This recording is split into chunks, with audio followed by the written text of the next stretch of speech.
Hello, I'm your host, Jonathan Miller, and today I'm joined by Shannon Wilkinson, CEO of TegoCyber, ticker symbol TGCB on the OTC. Shannon, thank you so much for joining us here today. Yeah, thank you for having me. Absolutely. And why don't you tell our audience a little bit about TegoCyber? Sure. So we're a cybersecurity company focused on threat intelligence and threat correlation threat hunting, basically autonomously or automating that process for security operations teams to quickly find threat actors that have snuck past an organization's defenses. A lot of times we talk about defense, but the next most important thing is to find what has snuck past their defenses and kick out the threat actors before they have a chance to launch attacks, and that's what Tego does. Very important work. And I understand you recently gone through some management changes that you just announced today. Why don't you share the audience about that? Yeah, so we're really excited to welcome Kirk Horton to our team. He's our new Chief Revenue Officer. We'll be taking over the sales effort from me. I'm not the best salesperson. I'm a technologist, so I'll be the first to admit that.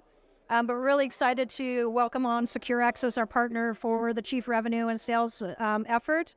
As well as last week, we announced our Databricks integration. We're the first threat intelligence provider on the Databricks marketplace, so super excited about that, and some more exciting announcements to come in the coming weeks. So we look forward to following along. And what is the company's competitive advantages going to be? So we do something that nobody else does. So depending on what bucket you put us in, we are a threat intelligence provider, but one of the things that we quickly realized is that we couldn't just provide data to customers.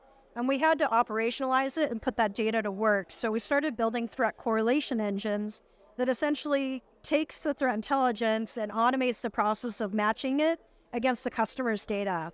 And then we live where the customer's data lives. So essentially we're living on top of the SIM platforms, which are the security information event monitoring systems like Splunk and Elastic, as well as those data lake platforms like Databricks or Snowflake or Amazon, those type platforms. So it really doesn't matter what platform the customer uses. We're building out integrations to those platforms and really giving the idea of the single pane of glass within technology, but not making the customers use our glass, instead using the technologies that they're already using within their organizations. Fantastic. And what's the company's capital allocation strategy been like? Are you looking at doing some M&A or reinvesting into more R&D? Yeah, so we are currently doing a fundraising round to invest in sales and marketing efforts.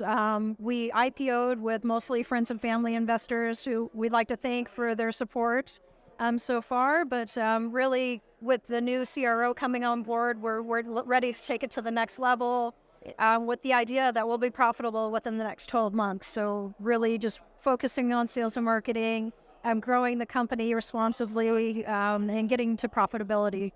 Awesome. And how would you measure your successes? What are some of your key performance indicators? Basically continuing some of those strategic partnerships, getting some new integrations out there. As I said, focusing on the sales and marketing, getting customers, getting revenue, and getting to profitability in the next year.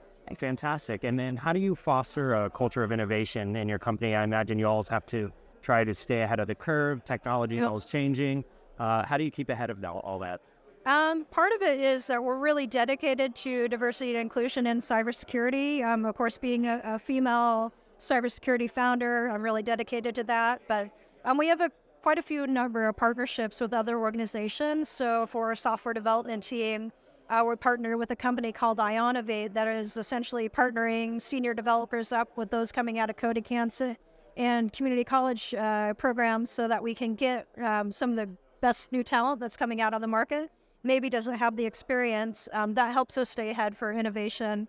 And then just, like I said, building out the integrations, but then our team is also constantly looking for new ways to apply our technology. Of course, looking now at the buzzword of artificial intelligence. How can we strategically and responsibly apply that to our platform and the services that we provide? Well, you absolutely answered my next question. So the AI is all the buzz right now. Right. Investors love to hear about the use of AI in their products. Yeah, from our point of view, we are exploring that. But like I said, we want to do it responsibly. Artificial intelligence, particularly within cybersecurity, is kind of in its infancy. Unfortunately, the data that you provide in means either garbage in, garbage out, or it's a quality product. So like I said, we make sure that we're providing good value and providing accurate information to our customers. Absolutely. And is there anything else you'd like to share with the audience? I can't think of anything. No? And where can investors go to find out more about the company? We're just TegoCyber, TEGO, cyber.com. It's our website. We have investor information up there. As well as people might want to check out, we actually do co-produce a cybercrime TV series called Dark Ops. Oh, wow. Features TegoCyber in use by different organizations, and all of the cases are loosely based on real FBI and law enforcement cases. So. Oh, wow. Where can that be streamed? You can find it on our website. On the website? Yeah. Excellent. Exactly. Company's TegoCyber, Shannon Wilkinson, CEO. Thank you so much for joining us today. Thank you.